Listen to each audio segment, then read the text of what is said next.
Hello friends, welcome to my channel.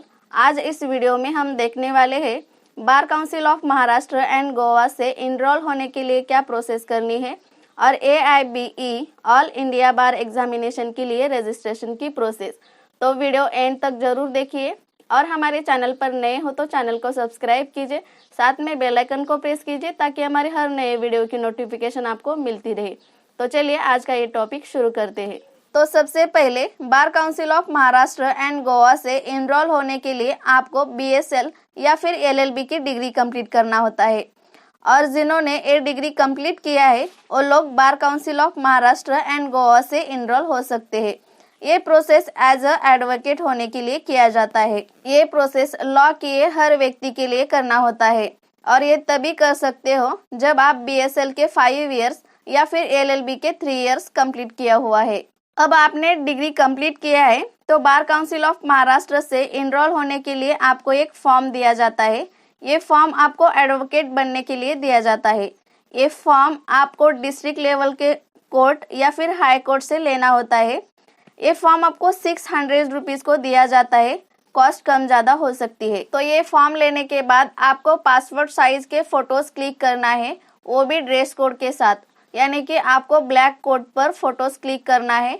Passport size के 5-6 photos लगते हैं, उसके हिसाब से आप फोटोज क्लिक करना है।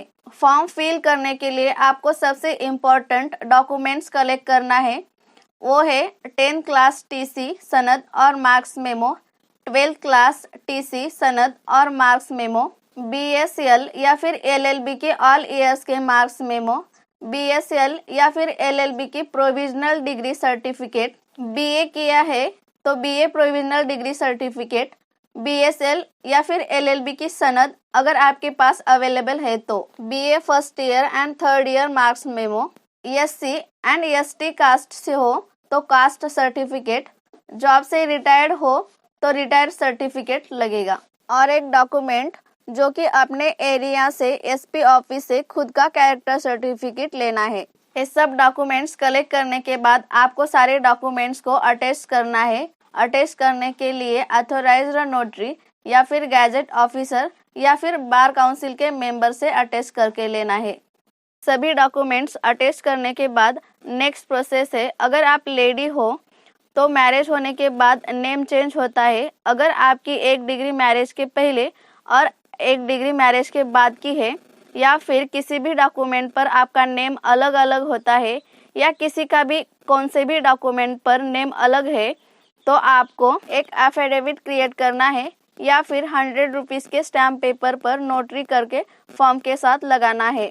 और अगर मैरिज के बाद नेम चेंज हुआ है तो मैरिज सर्टिफिकेट का एक जेरोक्स भी लगाना है फॉर्म के साथ। ये होने के बाद आपके ऑल डॉक्यूमेंट्स रेडी हो जाते हैं।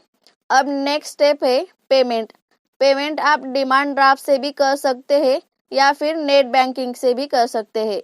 अगर आपका किसी वजह से पेमेंट करना रह गया है तो जब आप फॉर्म सबमिट करने जाते हैं हाई कोर्ट तब वहां पर आपको क्रेडिट कार्ड से या फिर कैश से पेमेंट कर सकते हैं जब आप फॉर्म सबमिट कर रहे हैं तब। अब बारी आती है फीस स्ट्रक्चर की। तो फीस कितनी लगेगी, ये सबसे इम्पोर्टेंट क्वेश्चन है। तो फीस की बात करें तो रेगुलर स्टूडेंट को 15,000 रुपीज़ पे करना है बार council of Maharashtra and Goa के नाम से और 150 rupees bar council of India के नाम से, जो कि एग्जाम के लिए होता है। और अगर आप रिटायर्ड है या फिर आपकी ड्यूटी कंप्लीट हो चुका है या आपने बीच में जॉब छोड़ दिया है और आपको इनरोल करना है तो आपको एडिशनल 25,000 रुपीज़ पे करना है। तो रिटायर्ड लोगों के लिए 40,150 रुपीज़ लग जाते हैं। उसके हिसाब से आप आपके साथ ले जाना या फिर नेट बैंकिंग से पे कर सकते हैं। अब आपको जो फॉर्म दिया है वो आपको फॉर्म पूरा फिल करना है। उसमें एक ऑप्शन रहता है मैंडेटरी का, उसमें आपको 2 एडवोकेट्स का रिकमेंडेशन लेना है जो कि 10 साल की प्रैक्टिस हुआ है। उन एडवोकेट्स का रिकमेंडेशन फिल करके लेना है फॉर्म में। तो अब आपकी सारी स्टेप्स हो चुकी है तो आपको आपका मेन फॉर्म जो आपने फिल किया है उसके साथ सारे attested documents and payment receipts and passport size photos ये सब लेकर बॉम्बे हाई कोर्ट जाना है आपका ये फॉर्म बॉम्बे हाई कोर्ट में जाकर सबमिट करना है। फॉर्म सबमिट करने के लिए अदर कोई ऑनलाइन प्रोसेस नहीं है, आपको हाई कोर्ट जाकर फॉर्म सबमिट करना है। आपका फॉर्म सबमिट करने के 15 दिन या फिर 1 महीने के बाद अगर आपका फॉर्म एक्सेप्ट हो चुका है तो आपके एड्रेस पर पोस्ट थ्रू रजिस्ट्रेशन आईडी और सर्टिफिकेट ये आ जाता है। अगर आपके फॉर्म में कोई मिस्टेक्स हुआ है या फिर कोई डाउट्स है तो फॉर्म आता है पोस्ट थ्रू, जो कि फॉर्म के एंड में क्या मिस्टेक्स है ये लिख कर आता है। ये आपको 15 दिनों के अंदर क्लियर करके वापस फॉर्म सबमिट करना होता है।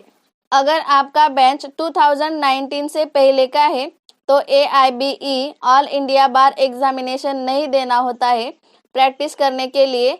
बट अगर आपका कोर्स 2019 के बाद में हुआ है तो आपको AIBE ऑल इंडिया बार एग्जामिनेशन देना होता है, तभी आपको प्रैक्टिस सर्टिफिकेट मिल सकता है। AIBE ऑल इंडिया बार एग्जामिनेशन का फॉर्म भी यही है जो कि आपने बार काउंसिल ऑफ इंडिया के नाम से 150 रुपीज़ पे किया है, इसीलिए इसके साथ ही आपका हॉल टिकट आ जाता है तो आप एग्ज़ाम दे सकते हैं। अब आपका सब सही है तो कॉन्ग्रेचुलेशन, आप एडवोकेट के लिए रजिस्टर्ड हो चुके हो। हमारी जानकारी आपको कैसी लगी आप हमें कमेंट करके बता सकते हैं। तो मिलते हैं नेक्स्ट वीडियो में।